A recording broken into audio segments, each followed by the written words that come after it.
7 अक्टूबर को हमास ने Gaza strip से इजराइल पर एक सरप्राइज अटैक कर दिया।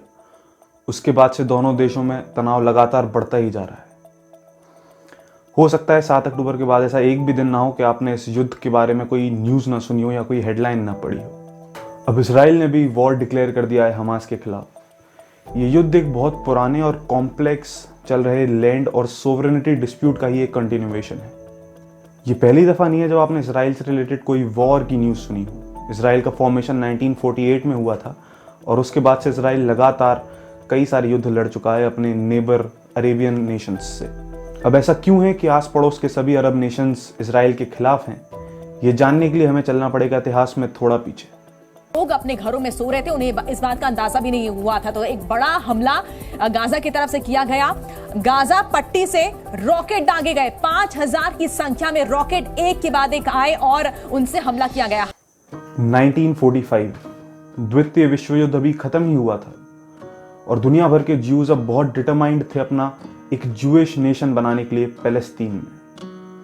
पूरे यूरोप भर में से ज्यूज इलीगली इमिग्रेट करने लगे यूके कंट्रोल्ड पैलेस्तीन में। अब आपके दिमाग में कुछ सवाल आ रहे होंगे कि जैसे अचानक से ज्यूज अपना एक नेशन बनाने पर क्यों तुल गए, वो ऐसा नेशन पैलेस्तीन में ही क्यों चाहते थे।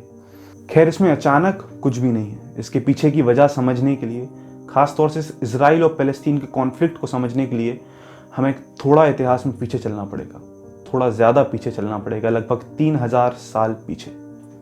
अब ये बात है लगभग 1000 BCE की। लिवांत रीजन में, या जिसको हम मेडिटेरेनियन रीजन भी कहते हैं, यानी आज का पैलेस्तीन, इसराइल और जॉर्डन वाला एरिया, उस वक्त वहाँ पर हुआ करता था एक यूनाइटेड किंगडम ऑफ इसराइल। लगभग 1037 BCE में यूनाइटेड किंगडम ऑफ इसराइल में मोनार्की स्टैब्लिश हुई किंग सॉल के अंदर। किंग सॉल के बेटे डेविड ने इस एम्पायर का एक्सपेंशन शुरू किया और जेरूसलम को जीता उस वक्त की एक लोकल ट्राइब से, और इस जेरूसलम को अपना नेशनल, पॉलिटिकल और रिलीजियस कैपिटल बना लिया। डेविड के बेटे सोलोमन ने इस जेरूसलम में बनवाया द फर्स्ट टेम्पल माउंट मेरिया पे। पर यूनाइटेड किंगडम ऑफ इसराइल के हालात ज़्यादा वक्त तक ठीक रहते नहीं हैं, क्योंकि आने वाले वक्त में कई सारे अलग अलग एम्पायर्स इस लिवांत रीजन को कॉन्कर करते हैं और ज्यूज को अपने ही घर में काफ़ी सारे परेशानियों का सामना करना पड़ता है और कुछ वक्त बाद तो अपना होमलैंड छोड़कर जाना पड़ता है। आगे बढ़ते हैं अपनी कहानी पर। तो जो किंग सोलोमन थे, उनकी डेथ के बाद इस यूनाइटेड किंगडम ऑफ इसराइल में छिड़ जाता है एक सिविल युद्ध। इस सिविल वॉर के बाद यूनाइटेड किंगडम ऑफ इसराइल के हो जाते हैं 2 टुकड़े।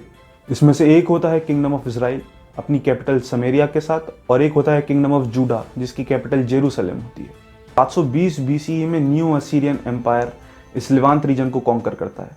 इस दौरान किंगडम ऑफ इसराइल तबाह हो जाता है और किंगडम ऑफ जूडा को न्यू असीरियन एम्पायर अपनी एक सैटेलाइट स्टेट बना लेता है।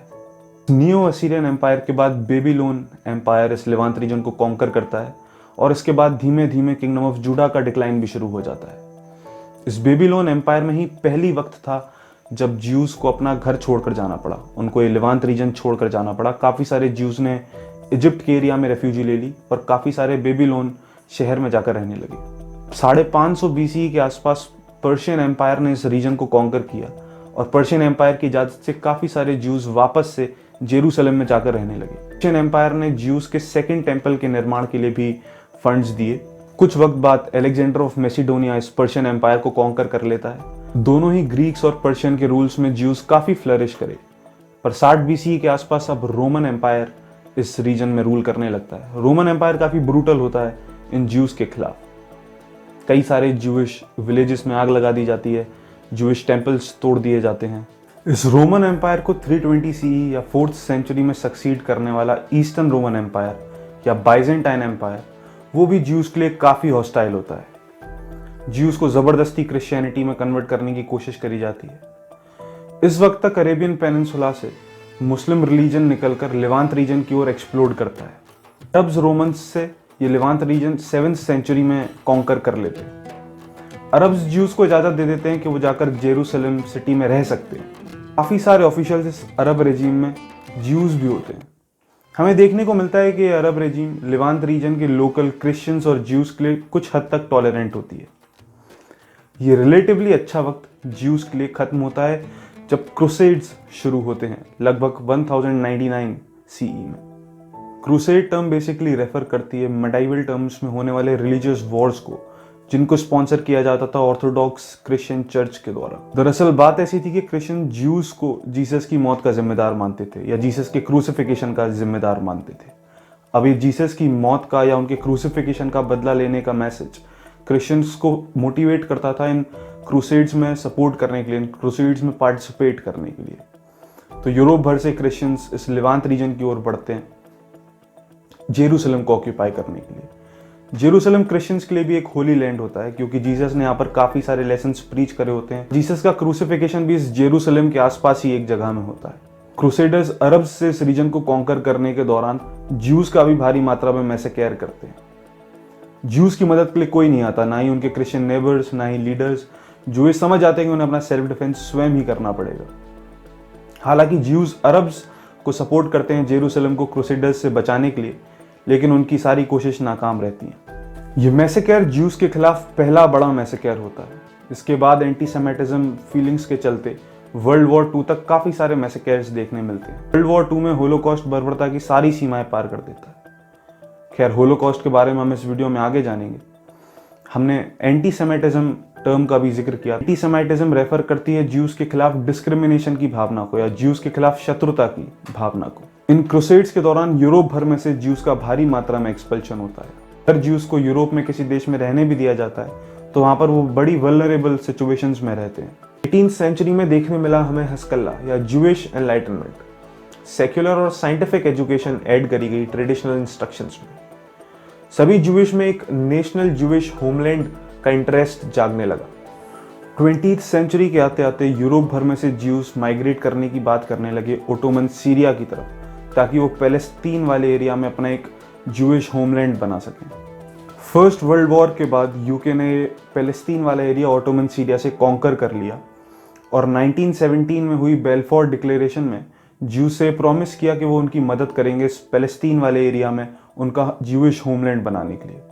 वहीं दूसरे हाथ पे यूके ने पैलेस्तीन लोकल्स से भी ये प्रॉमिस किया कि वो उनको हेल्प करेंगे पॉलिटिकल पावर सिक्योर करने में और उनका भी अपना एक सेपरेट होमलैंड सिक्योर करने में।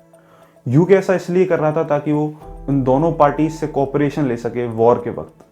फर्स्ट वर्ल्ड वॉर खत्म हो जाने के बाद यूके ने पैलेस्तीन में एक pro Jewish high commission establish किया।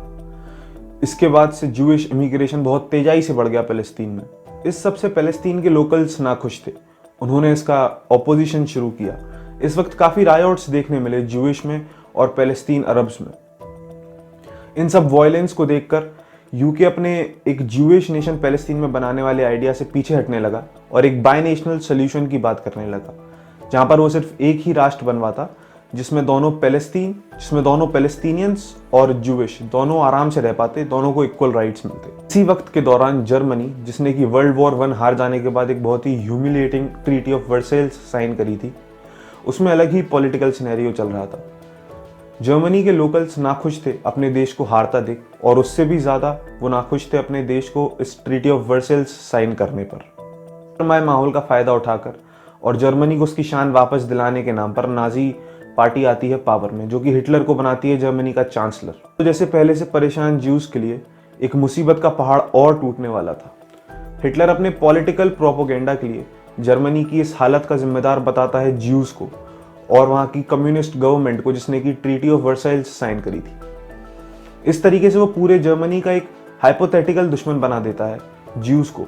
बहुत सारे एंटी जूइश लॉज बनाए जाते हैं, ज्यूज के खिलाफ काफी हिंसा देखने मिलती है। इस वक्त वर्ल्ड वॉर 2 के दौरान जर्मनी ऑलमोस्ट पूरा यूरोप ऑक्यूपाई कर लेता है, पोलैंड और फ्रांस को भी लेकर, जहां पर मिलियंस की मात्रा में ज्यूज रहते थे। हिटलर इस पूरे ऑक्यूपाइड यूरोप में करता है ज्यूज का जीनोसाइड। कुल मिलाकर 6 मिलियन ज्यूज मारे जाते हैं। इस इवेंट को होलोकॉस्ट का नाम दिया जाता है। वर्ल्ड वॉर 2 खत्म होता है 1945 में। खुद के खिलाफ इतनी हिंसा देखने के बाद ज्यूज बिल्कुल ठान ही लेते हैं कि वो अपना एक ज्यूइश नेशन बनाकर ही मानेंगे। वो तय करते हैं कि वो वापस अपने पुराने होमलैंड पैलेस्तीन ही लौटेंगे, जहां वो शांति से चैन से रह सके। पर यूके तो पैलेस्तीन में हो रहे वायलेंस को देखकर वापस चला जाता है। अब पैलेस्तीन के पार्टीशन की जिम्मेदारी होती है यूएन के कंधों पर। एक पैलेस्तीन का पार्टीशन प्लान देता है, जिसमें कि एक अरब नेशन यानी पैलेस्तीन, एक जूइश नेशन यानी इजराइल और एक इंटरनेशनल सिटी ऑफ जेरूसलम बननी होती है। ये प्लान ज्यूज को तो स्वीकार होता है, पर लोकल पैलेस्तीन्स को नहीं। अब इस मतभेद की वजह से होता है अरब इजरायली वॉर ऑफ 1948, जिसमें कि इजराइल अपनी यूएन पार्टीशन में दी गई टेरिटरी से 50% ज्यादा टेरिटरी ऑक्यूपाई कर लेता है। 1948 में इस तरीके से होता है इजराइल का फॉर्मेशन। कुछ वक्त बाद 1967 में फॉर्मेशन होता है पैलेस्टीन लिबरेशन ऑर्गेनाइजेशन यानी PLO का, जिसका कि मोटिव होता है इजरायली ऑक्यूपाइड पैलेस्टीन को खाली कराना। इसके बाद 1967 में हुए 6 डेज वॉर में इजराइल और टेरिटरी ऑक्यूपाई कर लेता है, जैसे कि Golan Heights, West Bank, east Jerusalem और गाजा स्ट्रिप का भी कई हिस्सा। हमास का फॉर्मेशन होता है 1987 में। ये एक इस्लामिस्ट मिलिटेंट ऑर्गेनाइजेशन होती है जिसका की मोटिव होता है इजराइल से पैलेस्टीन की ऑक्यूपाइड टेरिटरीज को वापस लेना। हमास 2006 में हुए पैलेस्टीन अथॉरिटी के लेजिस्लेटिव इलेक्शंस को जीत जाती है और गाजा स्ट्रिप को कंट्रोल करने लगती है। 1993 में हुए ओस्लो अकॉर्ड्स में इजराइल और पैलेस्टीनियन लिबरेशन ऑर्गेनाइजेशन पहली दफा एक दूसरे को ऑफिशियली रिकॉग्नाइज करते हैं। इसके कुछ सालों बाद 2005 में इजराइल अपने ज्यूइश सेटलमेंट्स भी वापस लेना शुरू करता है वेस्ट बैंक की टेरिटरीज में से। दोस्तों, अगर हम बात करें करंट सिचुएशन की, तो state of Palestine West Bank और गाजा स्ट्रिप को अपनी टेरिटरीज क्लेम करती है यूएन पार्टीशन प्लान के हिसाब से, और इन दोनों ही टेरिटरीज में इजराइल का ऑक्यूपेशन देखने मिलता है 1967 के बाद से। वेस्ट बैंक में 165 एनक्लेव्स पैलेस्टीनियन सेटलमेंट के हैं और लगभग 200 सेटलमेंट्स हैं इजराइल के। गाजा को रूल करती है मिलिटेंट इस्लामिस्ट ऑर्गेनाइजेशन हमास, जिसके द्वारा अभी हाल का ही अटैक देखने मिला। तो दोस्तों, हमने देखा ज्यूज का यूनाइटेड किंगडम ऑफ इजराइल से लेकर आज के इजराइल तक का सफर। इस पूरे सिनेरियो में कोई एक साइड लेना मुश्किल है कि इजराइल गलत है या पैलेस्टीन गलत है। पैलेस्टीन इजराइलाइट्स को ब्लेम करता है उनकी जगह घेरने के लिए, और इजराइल इस पैलेस्टीन वाले क्षेत्र को अपना पुराना घर बताता है।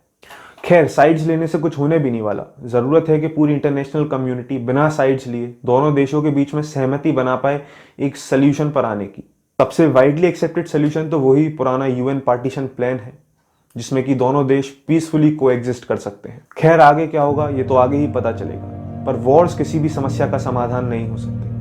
वॉर्स से सिर्फ हानि ही हो सकती है। लोगों का घर छिन जाता है, लोगों की ऑक्यूपेशन छिन जाती है, लोगों से उनका खाना छिन जाता है। उम्मीद करता हूँ इतने दिनों से चल रहा युद्ध बहुत ही जल्द शांत हो और दोनों देश आपस में बातचीत से सहमति बनाएं। अगर आपको ये वीडियो पसंद आया हो तो वीडियो को लाइक करें, अपने दोस्तों के साथ शेयर करें, चैनल को सब्सक्राइब करना बिल्कुल मत भूलें, और मिलते हैं आपसे अगले वीडियो में। तब तक अपना और अपनों का ध्यान रखें। जय हिंद।